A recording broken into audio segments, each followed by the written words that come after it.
Right, let's take you back to this conversation where President Cyril Ramaphosa has informed the United Nations Secretary General Antonio Guterres of the South African government's decision to withdraw its contribution of soldiers to the United Nations Organization Stabilisation mission in the Democratic Republic of Congo. Now, South Africa ranks amongst the top 10 troop contributing countries to Monusco, with a force presence of over 700 soldiers deployed in the Democratic Republic of Congo in support of the mission's peacekeeping mandate. For more on this now, let's bring in defense and security expert from the Institute of Race and Relations, Ricardo Teixera. Thank you for your time, Mr. Teixera. Perhaps let's start here.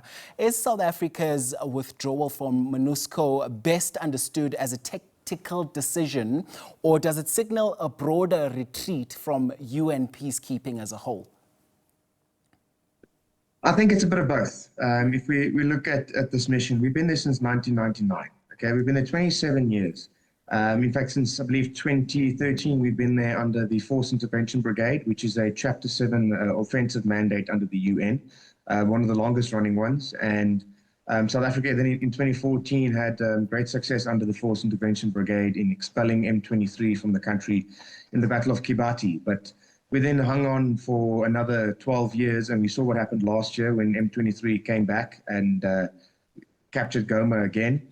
And it, ultimately, in the long term, we ended up in a position where the outcome that was desired, or what was termed as mission success, that goalpost kept shifting to the point where myself and many of my colleagues were asking, what are we still trying to achieve over there?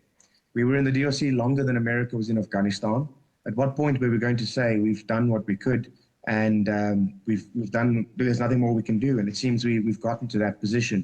And looking at the global shifts in conflicts and the growing trends of instability, we can now see that the government has accepted that there's just nothing more we can do in the DRC, and it is time to bring the troops home. The statement read that the government is looking to consolidate resources and consolidate the South African National Defence Force, and has ultimately accepted that it can't sustain this mission any longer.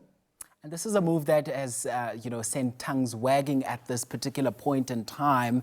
Just what does this move tell us about how Pretoria currently weighs international obligations against, domestic security pressures?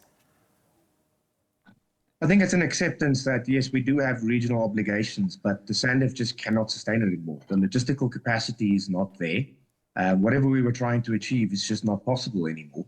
And there is a growing pressure on the South African National Defence Force to reform and to renew.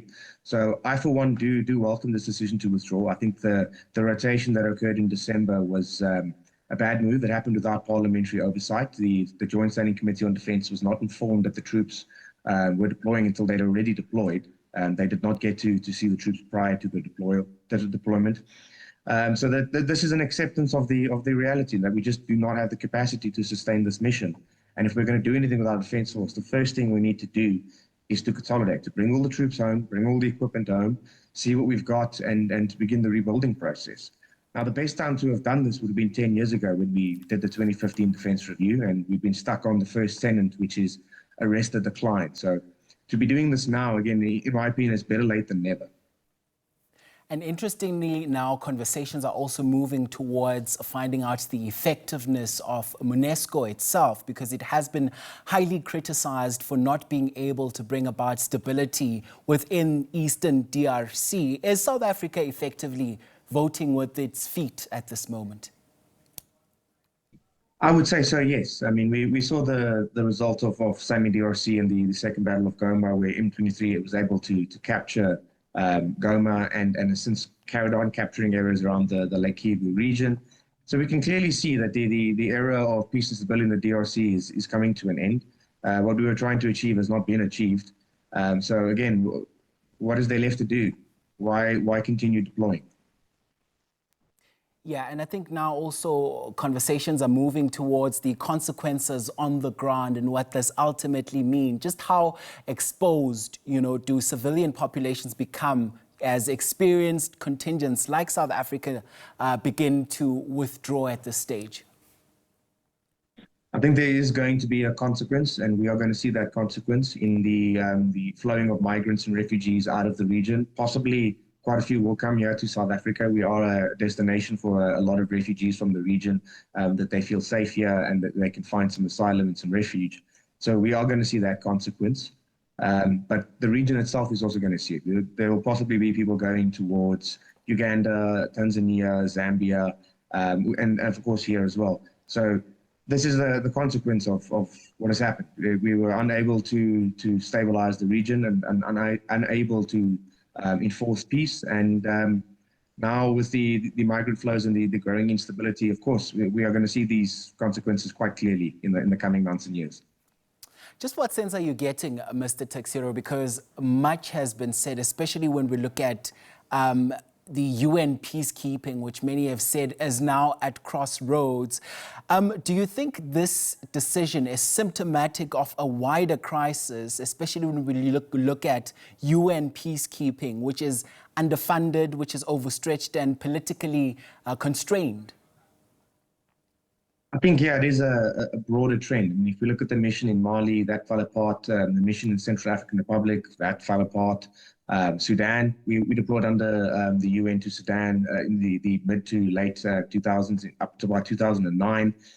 Look at Sudan and South Sudan today. It's, what has it been able to achieve?